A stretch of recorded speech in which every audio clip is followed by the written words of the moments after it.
Workers on Tuesday are making the final connections and doing the last rounds of testing before Waukesha makes history. Next Thursday is the target date to switch Waukesha over to water from Lake Michigan. It was an intense process. The DNR put us through the ringer, but they needed to because that justified our application. It was an intense process because Waukesha is becoming the first community outside of the Great Lakes Basin to successfully apply for use of Great Lakes water under the Great Lakes Compact, which took effect in 2008. It requires the approval of all 8 U.S. states and 2 Canadian provinces that border the 5 lakes. In 2016, when the approval happened, I thought that was the end of a very, very long journey.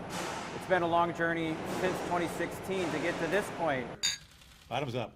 Waukesha reached a deal with the city of Milwaukee in 2017. It'll pay Milwaukee $4 to $6 million a year to receive about 6 million gallons per day. Waukesha will return 100% of that water through the Root River, something environmental groups say they'll be monitoring. We still have long-term questions about the impact of this wastewater to the Root River and whether or not that, that wastewater will cause a negative impact to the biology, the critters living in the creek, or the actual health of the river. Waukesha Water Utility Manager Dan Dukniak says they've been testing the Root River for 5 years now, and that testing will continue for another 10 years. Once the changeover happens, the water utility says there will be some noticeable changes. For the first day or two, the water could be reddish as that sediment runs through the new pumping system, and there could be a chlorine scent for up to about 3 weeks.